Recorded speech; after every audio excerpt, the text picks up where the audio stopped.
Hello and welcome you all. We are about to start a new topic for class 11 ISC. The topic is basic problems in an economy. This is chapter 3 in ISC और ये topic बहुत ही ज़्यादा interesting है. इस topic से आप लोगों को ग्राफ वगैरह आ जाएंगे. इस टॉपिक के बाद से आप लोग बहुत सी चीज़ें सीखेंगे कि इकोनॉमी की प्रॉब्लम्स क्या होती हैं, क्या प्रॉब्लम्स को किस तरीके से इकोनॉमी में सॉल्व किया जाता है, इन सारी प्रॉब्लम्स को सॉल्व करने का तरीका क्या है, क्या वो इंस्ट्रूमेंट है जिसके मदद से हम लोग प्रॉब्लम्स को सॉल्व करते हैं. आइए इस टॉपिक को एक बार गो थ्रू करें.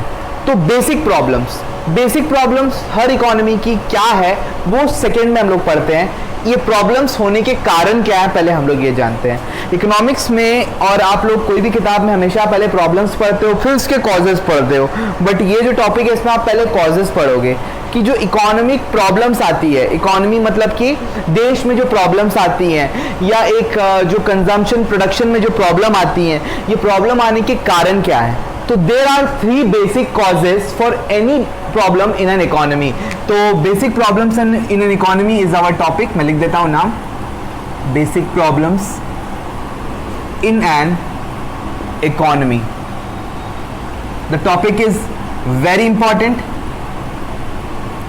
तो बेसिक प्रॉब्लम के कॉजेज क्या है? What are the causes of basic problem in an economy? First cause, human wants are unlimited. There are endless wants of a human being. Human being की wants उसकी पैदाइश से शुरू होती है और मृत्यु तक वो वांट्स चलती रहती है. अब जैसे एक बेबी बॉर्न होता है, वो फर्स्ट फ्राई लेता है क्योंकि उसे वांट होती है, या कोई भी चीज़ की वो बचपन में दूध चाहता है, बड़े होने के बाद उसे कुछ फूड चाहिए, और बड़ा होता है तो उसकी वांट्स और बढ़ती है. मृत्यु के वक्त तक उसे दवाइयाँ चाहिए होती हैं या और भी बहुत सारी वांट्स हर इंसान की जुड़ी हुई होती हैं. जब तक वो मरता नहीं है तब तक उसकी वांट्स खत्म होने वाली नहीं है. वांट्स आप एक अगर फुलफिल करते हो दूसरी वांट रिकर हो जाती है. एक वांट ऐसा नहीं है कि एक ही बार फुलफिल करने से खत्म हो जाएगा. जैसे कि एग्जांपल के तौर पे अगर आप खाना खाते हो, अभी मुझे भूख लग रही है, मैं खाना खा लूं, तो ऐसा नहीं है कि एक बार खा लिया जिंदगी भर अब मुझे खाने की जरूरत नहीं है, मुझे दोबारा भूख लगेगी मैं फिर खाना खाऊंगा.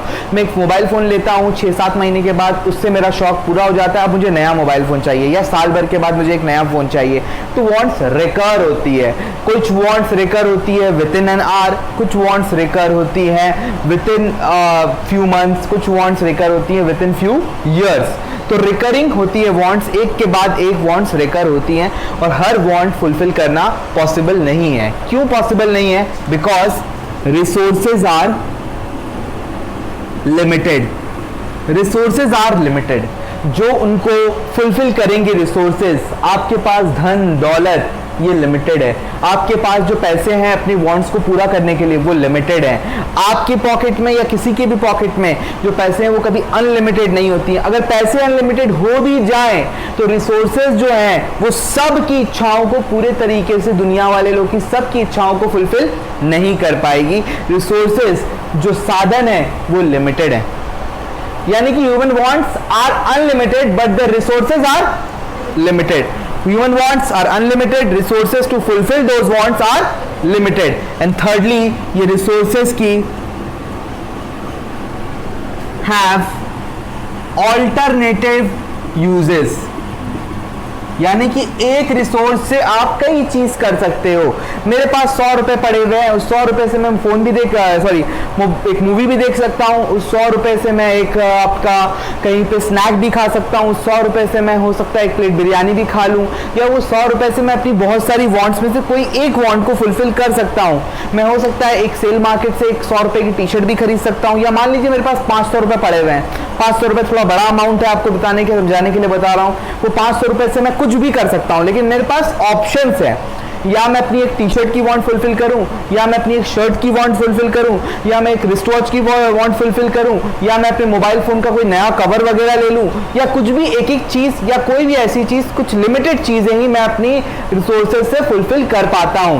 सिमिलर रिसोर्सेज कोई भी वांट्स को फुलफिल कर सकती है. सेम पीस ऑफ लैंड में आप चावल भी उगा सकते हो, सेम पीस ऑफ लैंड में आप गेहूं भी उगा सकते हो. तो ह्यूमन वांट्स तो अनलिमिटेड है, रिसोर्सेज लिमिटेड है, और सबसे बड़ा प्रॉब्लम जो है इन रिसोर्सेज के ऑल्टरनेटिव यूजेस हैं. सिर्फ एक यूज नहीं है, दे हैव वराइड यूजेस, बहुत सारे यूजेस हैं इसके। तो मेन प्रॉब्लम जो अराइज होता है इनको रिलेटेड लेके वो है प्रॉब्लम ऑफ चॉइस। क्या है प्रॉब्लम? Problem of choice. क्या है ये प्रॉब्लम ऑफ चॉइस? इसे हम पढ़ेंगे basic problem in an economy में। Hopefully the causes are clear to you guys. क्या कॉजेज हैं? 3 causes. Human wants are unlimited, resources are limited, resources have alternative uses. So the next thing is what are these basic problems? क्या है ये basic problem? तो basic problem basically 6 problems हैं। 6 में से 3 fundamental problems हैं और 3 एड-ऑन्स प्रॉब्लम्स हैं। एड-ऑन प्रॉब्लम्स का मतलब ये एडिशनल प्रॉब्लम्स हैं। मेन प्रॉब्लम 3 ही हैं, वो 3 प्रॉब्लम को पहले मैं डिस्कस करूंगा, उसके बाद जो एड-ऑन प्रॉब्लम्स हैं उनको मैं डिस्कस करूंगा। तो ये जो 3 मेन प्रॉब्लम्स हैं उनमें से सबसे पहला प्रॉब्लम आता है what to produce. What to produce, क्या प्रोड्यूस करना है और कितना। सर ये तो व्हाट टू प्रोड्यूस लिखा हुआ है, ये इटसेल्फ 2 क्वेश्चन है, इसके अंदर में 2 क्वेश्चन है, what and how much to produce.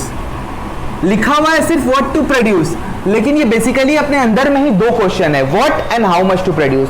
हमारे पास जो रिसोर्सेज हैं उन रिसोर्सेज से हम क्या प्रोड्यूस करेंगे और कितना प्रोड्यूस करेंगे। मैं मानता हूं कि हमारे पास सिर्फ 2 गुड्स हैं, एक है गन, दूसरा है बटर, यानी कि एक फूड है और एक वॉर मटेरियल है। तो हम वॉर एक्सपेंसेस कितना करेंगे और फूड पे कितना खर्चा करेंगे, हम नेसेसिटीज को कितना फुलफिल करेंगे, वॉर पे कितना खर्चा करेंगे, ये डिपेंड करता है हमारी प्रॉब्लम ऑफ चॉइस पे। तो जो पहली प्रॉब्लम हमारी अराइज होती है वो प्रॉब्लम है what and how much to produce. क्या प्रोड्यूस करें, पहला डिसीजन। उसके बाद कितना प्रोड्यूस करें। अगर मैंने डिसाइड किया कि मैं गन और बटर दोनों बनाऊंगा, तो गन कितना, बटर कितना, बटर ज्यादा बनाऊंगा या गन ज्यादा बनाऊंगा। अगर मेरे इकोनॉमी में वॉर का खतरा है तो मैं थोड़ा गन ज्यादा बनाऊंगा, लोगों को बोलूंगा थोड़ा खाना ये मक्खन वक्खन थोड़ा कम खाओ अभी। और जब मैं देखूंगा कि अपने इकोनॉमी में सारे फूल फल रहे हैं, सब खुशहाली है, वॉर में थोड़ा कम खर्चा करेंगे और अपने जो ये है बटर में थोड़ा ज्यादा खर्चा कर देंगे। बेसिकली क्या होता है, कुछ कंट्रीज होती है जहाँ पे वॉर का डर रहता है any time, like India, China के साथ, पाकिस्तान के साथ हमें डर रहता है। डर नहीं रहता, हम तैयार रहते हैं कि वो लड़ाई हो सकती है हमारी इन 2 कंट्रीज से या अपनी कोई भी नेबरहुड से। आजकल तो नेपाल भी हमारे ऊपर बोल रहा है कि लड़ाई करेगा, तो हमारी नेबर से कभी भी लड़ाई हो सकती है। तो हमारा जैसे देश बहुत ज़्यादा खर्चा करता है। इनफैक्ट पाकिस्तान जो है अपनी इकोनॉमी का एक सफिशिएंट परसेंटेज वॉर में लगाता है क्योंकि उसे इंडिया से डर है।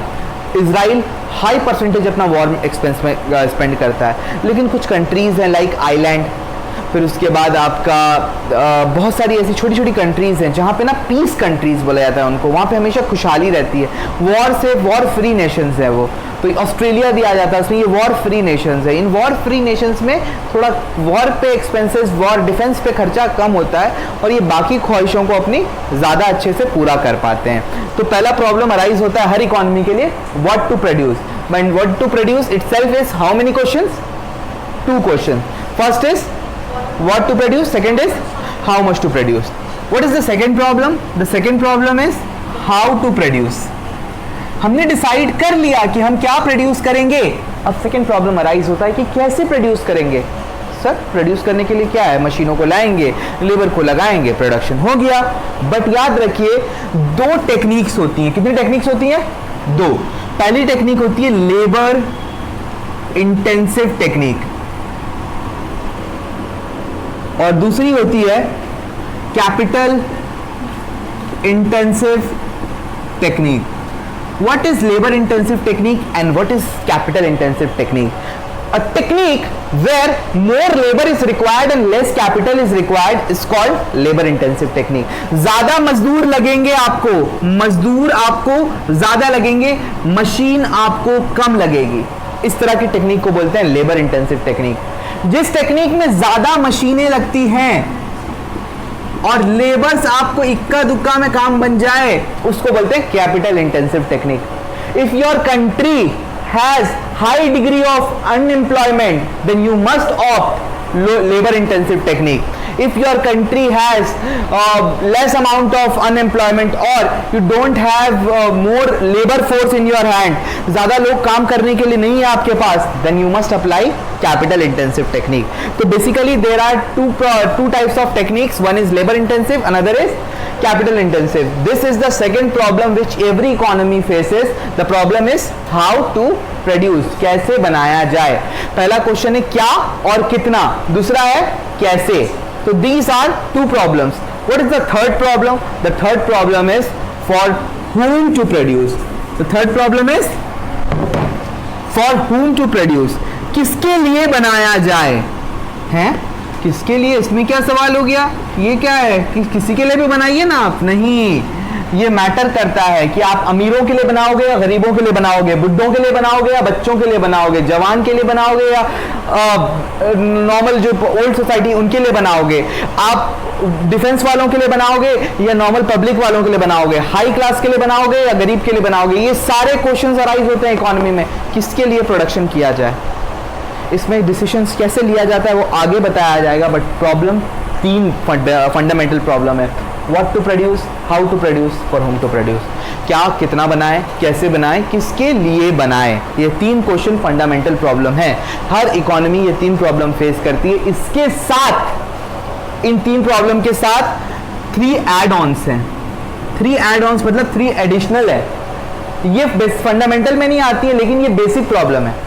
हर इकोनॉमी की ये 3 और बेसिक प्रॉब्लम है. फोर्थ को बोलते हैं problem of fuller utilisation. Problem of fuller utilisation. Fuller utilisation का मतलब क्या है.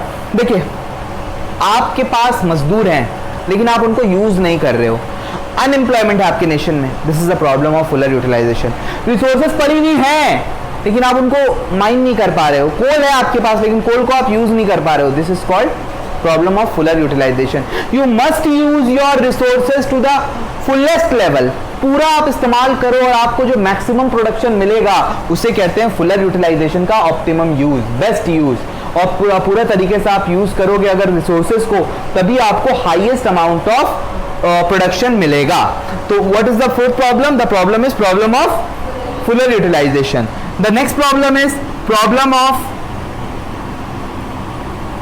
efficiency. Problem of efficiency. आपको efficiently भी यूज करना है. कुछ लोग ये मानते हैं efficiently का मतलब है ज्यादा से ज्यादा, लेकिन बेसिकली efficient का मतलब ये है कि इस वे में यूज करना कि उससे उसको डैमेज भी नहीं हो उस चीज को, वो मतलब वेस्टेज भी नहीं हो जाए. ऐसा नहीं कि मशीन को हम ओवर यूज कर ले रहे हैं, वो मशीन खराब होती जा रही है, डिप्रिशिएट हो जा रही है, पूरी डिप्लीट हो जा रही है. तो उसको बेस्ट वे में, ऑप्टिमल वे में, बेस्ट वे में यूज करना है. फुलर यूटिलाइजेशन को इस वे में ही बोला जाता है कि आप एफिशिएंट यूटिलाइजेशन को इस वे में ही बोला जाता है कि आप वही मशीन में एक चीज को एक्स्ट्रा प्रोड्यूस कर रहे हो बिना दूसरी चीज को सैक्रिफाइस करें.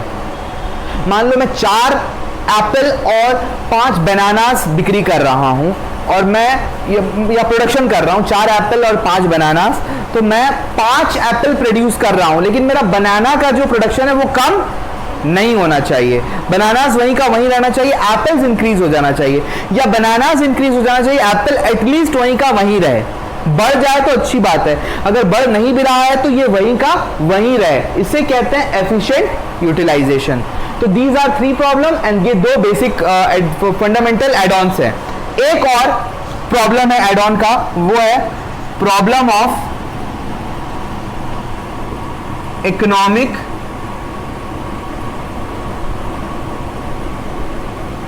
growth. Problem of economic growth. What is the problem of economic growth? The problem of economic growth states that कि आप हर देश, कोई भी देश हो, वो अपना ग्रोथ चाहता है. Growth means increase in the production level. आप इस साल 10 लाख का गुड प्रोड्यूस कर रहे हो, नेक्स्ट ईयर आप 11 लाख का प्रोड्यूस करना चाहोगे. इस साल मैं 1 लाख रुपया महीना कमा रहा हूँ, नेक्स्ट ईयर मैं चाहूँगा 1.5 लाख कमाऊँ, नेक्स्ट ईयर उसके आगे चल चाहूँगा 2 लाख रुपया महीना कमाऊँ.